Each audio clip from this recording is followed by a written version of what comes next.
되게 비슷해요. 왜냐면 애초에 부제가 뭐야? 김춘수의 꽃을 변주하여야. 그냥 대놓고 패러디시다라고 얘기하고 있는 거죠. 자, 들어가기 전에 이 사람이 이 시를 왜 썼는지를 이해를 해보려면요. 작가가 일단은 어떤 스타일인지를 좀 파악해주는 게 좋아요. 자, 장정을 작가는요. 어린 시절에 되게 불우했어. 일단은 부모님과 관계가 별로 안 좋았고 심지어 고등학생 때는 폭력 사건에 휘말려서 소년원도 갔다 왔어요. 소년원에서 되게 독서를 많이 한 거야. 그래가지고 그때 이제 문학에 대한 지식이라든가 눈 같은 게 떼어서 그 이후로 계속해서 창작 활동을 하게 되는 건데 이 시인이 활동했던 시기가 언제냐면요. 민주화가 된 이후예요. 그러니까 민주주의가 들어온 이후라고 보시면 돼요. 그렇다는 거는 자본주의가 급속도로 발달했다는 말도 가능하죠. 민주주의가 본격적으로 활성화됐으니까. 그죠? 그렇기 때문에 자본주의가 이제 딱 정착이 됐다라는 건요. 사람들이 소비하는 것을 자유롭게 했다라는 거잖아요. 그렇지? 그래서 소비, 자본주의 이런 상황에서 가볍게 소비하는 현상들을 다루게 되는 거예요. 그렇죠? 그래서 이 시는 기본적으로 일단은 소비 자본주의에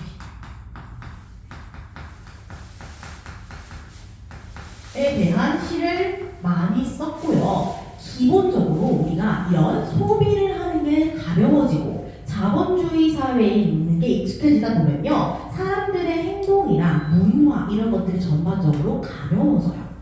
그렇기 때문에 이 사람은 가벼움, 인간의 그런 가벼움, 자본주의 사회에서의 가벼움 이런 것들을 은근슬쩍 풍자하는 경우가 많은 거야. 그죠? 그래서 가벼움에 대한 이야기를 많이 쓴다고 보시면 돼요. 그래서 이 시도 굉장히 가벼운 어떤 사랑 방식에 대한 시라고 보시면 됩니다. 자, 그래서 일단은 이 시는 기본적으로 김춘수의 꽃을 변주하여 라고 부제가 달려있으니 일단은 패러디구나 하고 들어가야겠죠. 패러디. 자, 패러디라는 건요. 원본이 있고요. 원본을 밝혀야 되죠. 밝히지 않는 표절입니다. 그죠? 원본을 알아차려야 돼. 그리고 이걸 통해서 뭘 해야 돼? 풍자를 해야 돼. 그래서 이 작품은요. 김춘수의 꽃을 가져와서 패러디를 하며 이 현대 사회의 어떤 가벼움 그런 것들을 풍자하기 위해 쓰였다라고 보시면 되는 겁니다. 그래서 일단 김춘수의 꽃의 어떤 이런 프레임 같은 것들, 이런 틀을 일단 가져오기는 가져와요. 그렇기 때문에 인식, 의미 있는 대상 이런 것들은 계속 동일하게 들어갈 겁니다. 근데 그 결말 부분이 조금 이제 이 사람의 그런 의도 같은 게 담겨있다라고 보시면 돼요. 마지막 면에. 자, 일단은 1년부터 한번 들어가 볼게요. 자, 1년 규리가 한번 들어가 볼까요?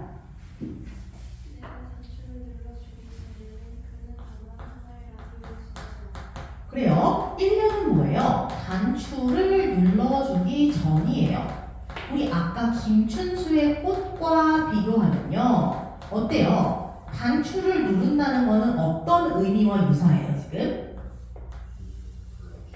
이름을 불러주는 행위와 유사해. 이 이름을 불러준다는 건 호명 또는 명명이라고 얘기했고요. 우리가 친구의 이름을 알고 친구의 이름을 부른다는 거는 내가 그 아이를 안다라는 의미죠. 인식한다는 의미였다 그랬어. 그렇기 때문에 이 이름을 불러주는 행위가 누군가에게 의미를 부여하는 행위라고 얘기를 했었죠. 마찬가지입니다. 그래서 단추를 눌러준다라는 건데 내가 인식을 한다는 거 똑같이 가져오시면 돼요. 의미를 부여한다라는 의미인 겁니다.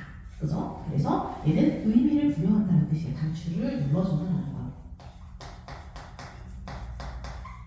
그래서 인식이라고 보시면 되는 거죠. 똑같이 가져오시면 돼요. 일단은 자, 그래요. 그래서 내가 단추를 눌러주기 전이래. 누가 나와? 시적 화자인 내가 나오죠. 내가 있고 누가 있어요? 대상인 그가 있습니다. 그쵸? 내가 있고 그가 있고 나는 화자고 그는 대상이죠.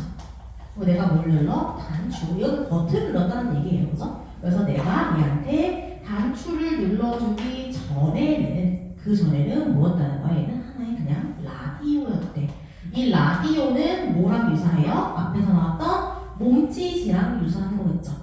그죠? 의미 없는 존재입니다. 자, 이게 무슨 의미냐면요.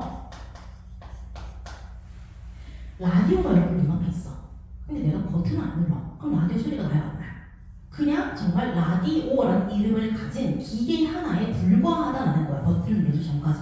버튼을 눌러야 비로소 뭘 할 수 있어. 소리를 듣고 뭐 거기서 뉴스도 뭐 그러겠죠. 그래서 버튼을 눌러주기 전이라는 건 내가 이 라디오의 기능, 어떤 라디오의 의미를 부여하기 전이라고 보시면 되겠죠.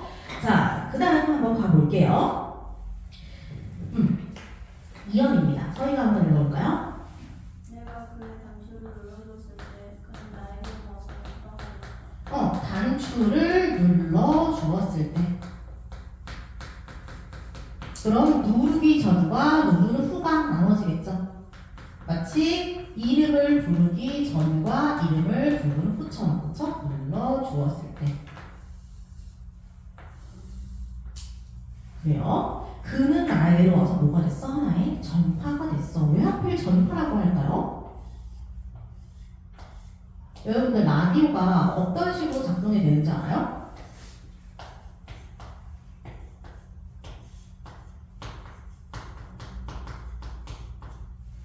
어떻게 이게 라디오가 어떻게 작동되는지 알아?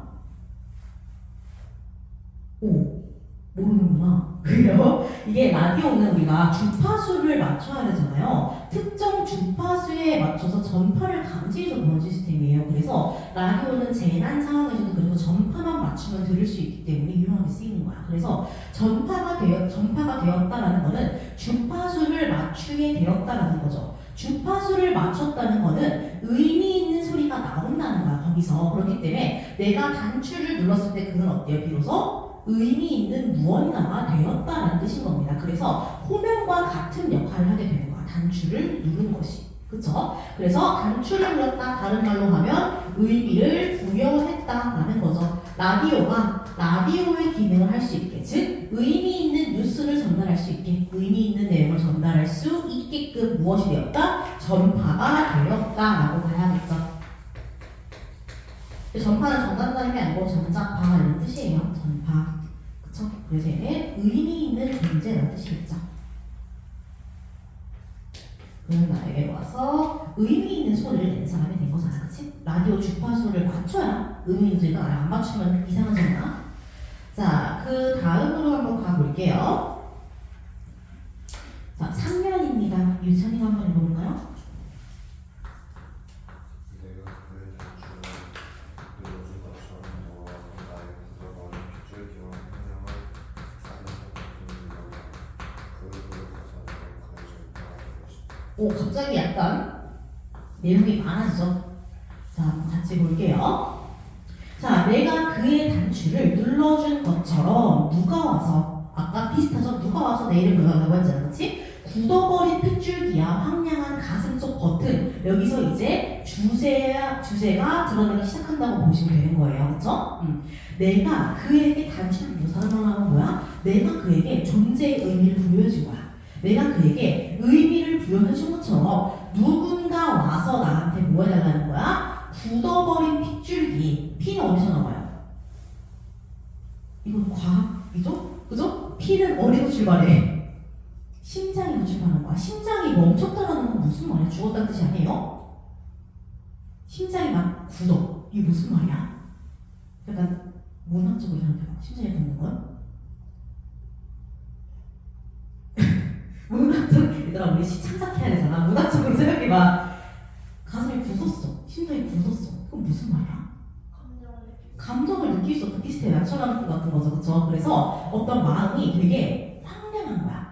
내가 막 뭔가 따뜻한 그런 상태가 아닌 거야. 그쵸? 그래서 지금 내 마음은 어때요? 굉장히 황량하고요. 굳어버렸고요. 고독해요. 그죠? 삭막하고 고독한 뭐 이런 딱딱한 낭만이 느껴지지 않은, 따뜻하지 않은 이런 모습인 겁니다. 그쵸? 지금 내 상황이 어떤 거야? 나의 내면, 가슴속에 있다. 나의 내면은 지금 황량하고 고독하고 삭막한 상태인 거야. 그래서 누군가 와서 나에게 의미를 부여해줬으면 좋겠다라고 얘기를 하는 거죠. 자, 그에게로 가서 나도 그의 전파가 되고 싶대요. 비슷해서 그에게로 가서 나도 그의 이름이 뭐 꽃이 되고 싶다 이런 말 비슷했잖아요. 그렇죠? 나도 어때? 그에게 어떤 의미 있는 존재가 되고 싶었다라고 보시면 되죠. 그렇죠? 그가 있고 내가 있죠. 이번엔 반대로 들어가야 되죠. 그가 나에게 버튼을 눌러주면 좋겠다. 그러면 나도 그의 전파가 되고 싶다. 다른 말로 하면 뭐야? 나도 그에게 의미 있는 존재가 되고 싶다라는 거겠죠. 그래서 버튼을 눌러주는 일, 단추를 눌러주는 일을 소망하고요. 그쵸? 의미 있는 존재가 되는 일을 소망하는 상황인 거죠. 이해되시죠? 자, 그래서 내가 이렇게 단추가 눌리기 전에 어땠다는 거야? 누군가 나에게 와서 의미 있다고 얘기해주지 않아. 그렇기 때문에 내가 여러분들 고독하고 쓸쓸하다라고 봐야겠죠. 나는 어떤 상태? 고독하고 쓸쓸한 상태. 그렇기 때문에 누군가의 의미 부여가 필요한 상태인 거죠. 고독하고 쓸쓸한 겁니다. 그쵸? 굳어버린 핏줄기, 황량한 가슴속, 그걸 통할 수 있죠. 고독하고 쓸쓸한 내면을 가지고 있다는 거. 자, 그 다음 거 가볼게요. 시윤이가 읽어보자. 마지막입니다. 우리들은 모두 사랑을 되고 싶고 그고 싶을 때 그고 하고 싶을 때 할 수 있는 마지막을 우리들은 모두 뭐가 되고 싶대요? 사랑이 되고 싶대요. 아, 그럼 이거 지금 다 뭐에 대한 얘기였던 거야? 사랑에 대한 얘기였던 거야. 그럼 의미를 부여한다, 의미 있는 존재가 된다라는 거 뭐야? 다 사랑하는 존재가 된다라는 거야. 사랑받는 존재, 사랑하는 존재, 이런 의미겠죠, 그렇지? 이때 의미는 사랑으로 볼 수가 있는 겁니다, 그렇죠? 그래서 우리는 모두 사랑이 되고 싶대요. 라디오처럼 끄고 싶을 때 끄고 켜고 싶을 때 켤 수 있는 라디오가 되고 싶다라고 얘기하는 겁니다. 그죠? 그래서 우리는 뭐가 되고 싶다? 라디오가 되고 싶다. 우와. 라디오가 되고 싶다고 얘기했죠. 우리 아까 꽃을 볼 때는 조심하라 그랬죠. 눈짓이랑 몸짓을 구분할 수 있어야 한다고, 그렇죠? 그래서 몸짓은 의미 없는 얘기였지만 눈짓은 뭐였어요? 의미 있는 존재라고 그랬어. 근데 이 시는 어때요? 다시 1년으로 돌아와서 뭐가 되고 싶대? 라디오가 되고 싶대. 의미 없는 존재가 되고 싶대. 이게 무슨 의미예요? 지금까지 의미를 부여받고 싶다고 했잖아. 근데 마지막에 왜 그렇게 얘기했을까? 왜? 제법인데요? 그죠? 자, 그래서 이거는요, 단어라기보다 일종의 품사에 조금 더 가깝게 해도 유사하죠, 어쨌든. 그래서 우리들은 사랑이 되고 싶은 건데, 이건 진심이죠. 사랑이 되고 싶어요. 그치? 우리는 사랑이 되고 싶은 건 맞아. 그래서 의미 있는 사랑을 하고 싶어 해. 근데 뭔 틀려? 라디오라는 말이 나오잖아요. 그쵸? 그런 라디오 같은 사랑을 하고 싶다라고 얘기를 해요. 그래서 앞에까지의 사랑은 전부 의미 있는 사랑, 존재의 본질을 깨닫는 사랑 이런 거였어, 그렇지? 근데 여기에서 사랑의 의미가 바뀌겠죠. 뭘로 바뀌어요? 버튼을, 단추를 눌렀다 껐다 하면 가볍게 시작하고 가볍게 끝날 수 있는 그런 가벼운 사랑을 얘기하게 되는 거야, 그렇죠? 그래서 이때 라디오라는 말이 들어가기 때문에 이 사랑은 좋은 사랑이 아니에요, 그죠? 그래서 가벼운 사랑이라고 보시면 되는 겁니다. 그렇죠?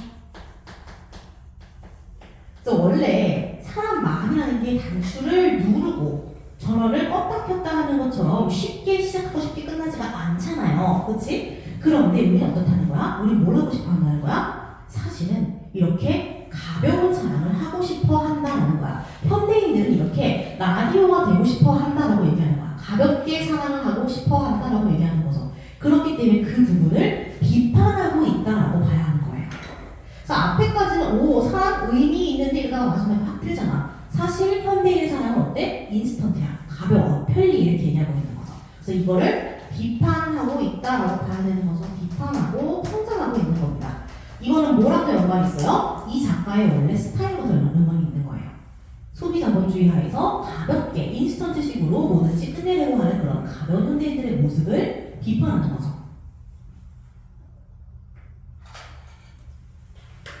그렇죠?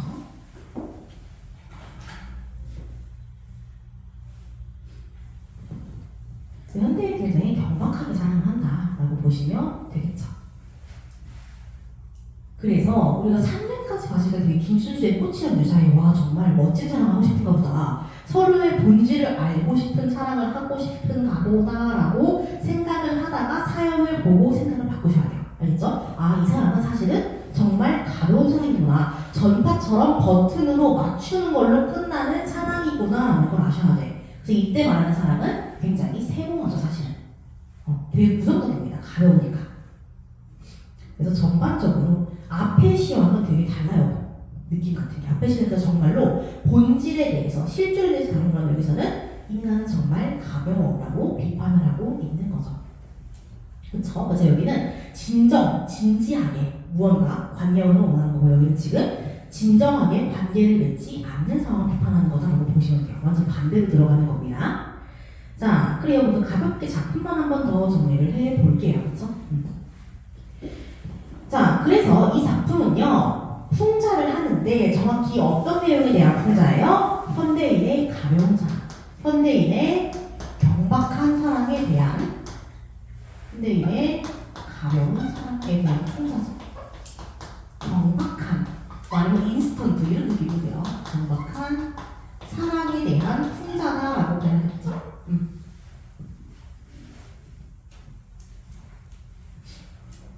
그리고 패러디 했으니까 당연히 풍자가 들어가야 되는 것도 맞고요.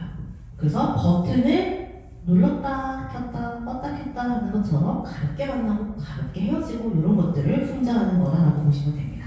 그리고 이 시와의 공통점 당연히 있어요. 어떤 거냐면요, 라디오라는 구체적인 대상을 활용해서 추상적인 거고 가벼운 사랑에 대한 얘기를 하고 있죠. 그래서 구체적인 대상을 활용해서 추상적인 관념을 드러낸다. 당연히 맞는 말이에요, 그죠? 그래서 얘도 라디오라는 전파도 되겠죠. 구체적 대상. 이걸 통해서 뭐예요? 사랑이라는 추상적인 그리고 또 관념적인 의미를 드러내고 있는 거죠. 두 시가 모두 그렇게 쓰이고 있는 겁니다. 그렇죠?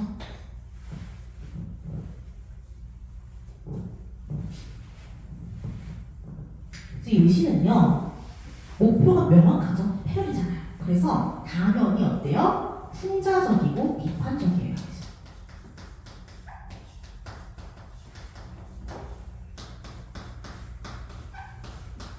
그래서 간단하게 정리를 해볼 수 있을 겁니다. 그래서 이렇게 한번 볼게요. 두시는 굉장히 유소한 구조로 쓰이고 있지만 당연히 패러디지만 의미하는 바는 상당히 대조적이라고 봐야죠. 이들은 진정한 사랑, 진정한 관계, 진정한 인간과의 만남 이런 걸 생각하면 얘는 가벼운 사랑 이런 걸 다르니까요. 사실상 거의 반대된다고 봐야겠죠. 그래서 그렇게 한번 볼 겁니다. 자, 다 정리되셨죠? 자, 그럼 뒤에 학습 활동 한번 쭉 풀어볼게요. 지금 학습 활동 한번 쭉 풀어보세요. 그리고 같이 맞춥시다.